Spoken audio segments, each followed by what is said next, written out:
Bandar Lampung, 21 Desember 2021, Profesor Dr. Kiai Haji Said Akil Siroj menjumpai awak media usai rapat agenda koordinasi Lembaga Pendidikan Tinggi Nahdlatul Ulama di Geraha Bintang, Kampus Malayati, Lampung.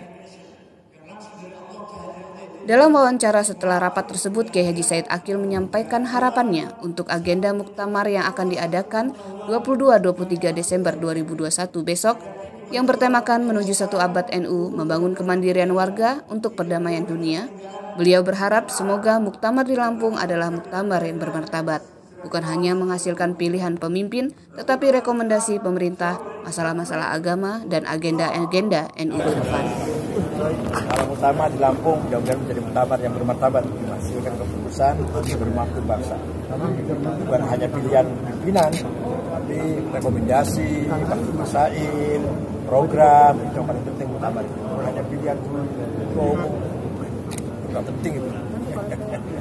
Mari kita dengar muktamar NU 34 ini dengan berakhlak, dengan tradisi NU yang toleran, yang moderat, akur, solid. Jangan sampai muktamar malah menyebabkan perpecahan. Na'udzubillah. Dan jangan sampai muktamar malah menghasilkan perpecahan.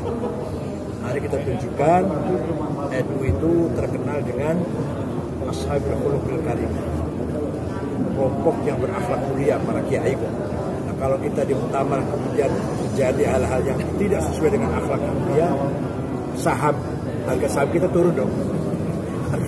Nilai kita turun, nilai NU akan turun. Sekali lagi, NU dianggap oleh masyarakat banyak, kelompok para ulama, para kiai, terutama kiai pesantren, yang mengajarkan akhlak, yang selalu berbicara moral. Nah, kalau kita di muktamar kemudian malah tidak bermoral, itu hancurlah martabat kita. Yang lain sudah cukup ya. Sekali lagi, muktamar itu bukan hanya pilihan pimpinan. Yang penting muktamar itu menghasilkan rekomendasi untuk pemerintah, dimasukkan pada pemerintah. Yang kedua, bahku masail, masalah-masalah agama. Yang ketiga, program-program NU 5 tahun ke depan penting dibahas di muktamar. Ada agenda-agenda apa di depan yang paling penting di muktamar. Bukan hanya pilihan kedua nomor 5 itu. Dalam pertemuan terbatas dengan awak media di ruang Rektorat Kampus Malayati, ada 5 pertanyaan mendasar yang disampaikan terkait muktamar NU ke-34, yaitu: pertama, tanggapan terhadap NU ke depan terkait telah merucutnya 2 nama. Kedua, apakah Kiai Haji Said Akil maju kembali terkait agenda 2024? Ketiga, terkait penertiban organisasi Islam di Indonesia. Keempat, terkait isu-isu adanya agen Israel. Dan kelima, money politik dan gratifikasi dalam agenda di muktamar NU ke-34. Dari Pak Kiai, apa sih sebenarnya tentang NU dan apa ke depan? Jadi kita percepat aja mungkin langsung dari Pak Kiai. NU jangan lupa sebagai organisasi keagamaan dan kemasyarakatan yang berpijak pada ajaran Islam Ahlussunnah wal Jamaah, pada ringkasnya Islam yang toleran dan moderat, jauh dari radikalisme, ekstremisme, apalagi terorisme, dan juga anti liberalisme dan sekularisme. Ini beratnya menjadi ketua PBNU itu menjaga tawasutnya di wasat yang middle. Jadi kadang-kadang kalau saya kemajuan, kata yang tua-tua kiai kemajuan. Kalau saya kurang maju, yang muda-muda katanya waduh terlalu kuno ini.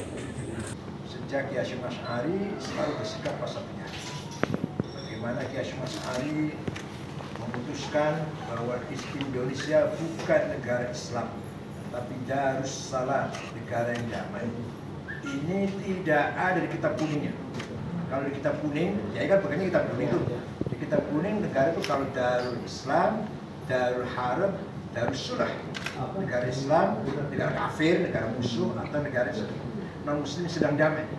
3 itu sudah dipakai oleh Kiai. Dipakai istilah baru, Darussalam, negara. Ya nation state maksudnya. Maksudnya negara kebangsaan yang merekrut semua golongan, baik itu agama, kelompok, budaya, etnis yang ada di Nusantara ini semua dijadikan satu rumpun, satu saudara. Namanya ukhuwah wathoniyah. Itu ijtihad yang luar biasa, yang tidak dijumpai di kalangan ulama ini Timur Tengah. Timur Tengah nggak ada itu. Ulama seperti Islam di Timur Tengah beda dengan Islam di kita. Maka yang paling mendasar di Timur Tengah itu, mengapa sering perang saudara? Mengapa mudah perang saudara? Konfliknya sulit untuk didamaikan. Gampangannya yang paling prinsip, belum ketemu antara mafahim Islamnya dan mafahim watonnya. Nilai-nilai agama belum sinkron dengan nilai-nilai nasionalis. Itu di Timur Tengah. Di kita alhamdulillah sudah selesai dengan syiar jargon yang paling gampang, hubul watan iman, itu artinya apa? Antara teologi dan kebangsaan selesai. Dan NU, saya, kita ini selalu mengawal ini, selalu menjaga ini, mengawal ini. Ya, tidak mudah itu, tidak mudah. Dengan arusnya era yang sekarang ini, era sosial, era Google, era YouTube ini, tidak mudah. Pasti generasi muda milenial yang suka baca-baca YouTube atau Google, pasti akan mudah terpengaruh oleh, kalau nggak liberal, sekuler, radikal. Isinya kontennya paling utama kan itu. Kalau seperti ini maju lagi ini karena udah 2 periode, maju lagi ini karena 2024 ini. Saya dimaju lagi diminta oleh Kiai Habib Lutfi, Kiai Mutadi Banten, Kiai Mutu di Lombok, Kiai Dinyatiro sekali meninggal. Kenapa?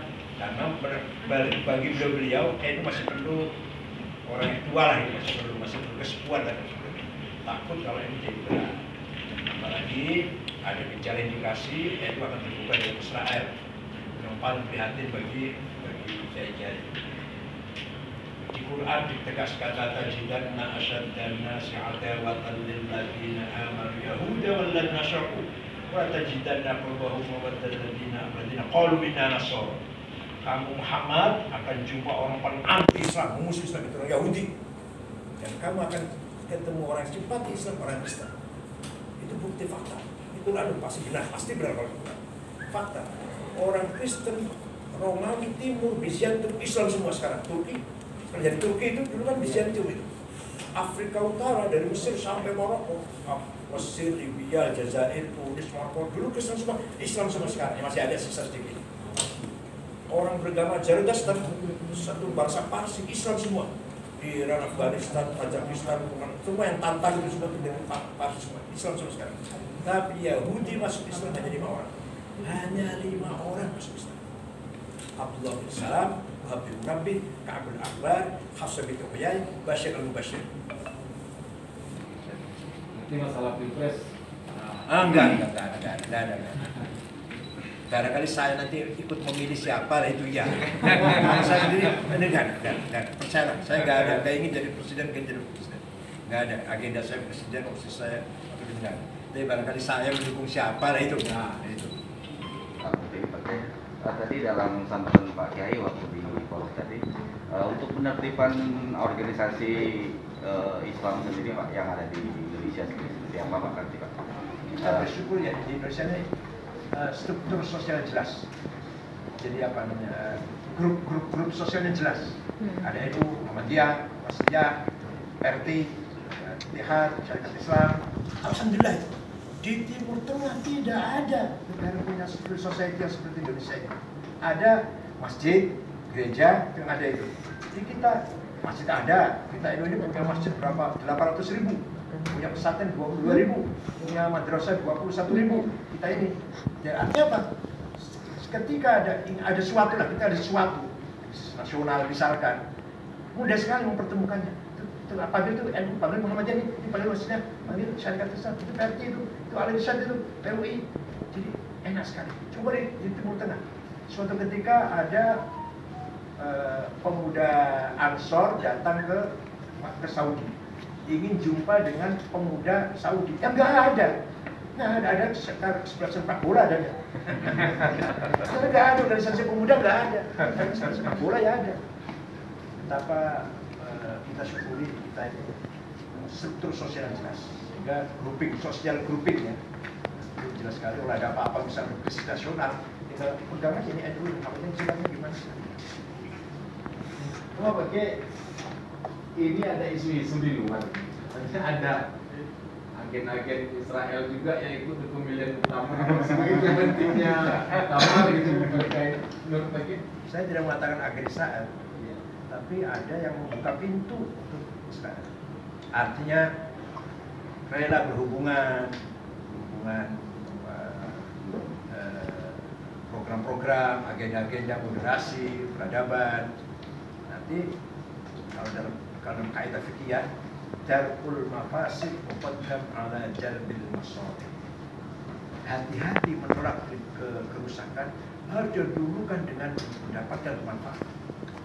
Antisipasi menolak kerusakan, kehancuran harus didahulukan daripada mengambil keuntungan.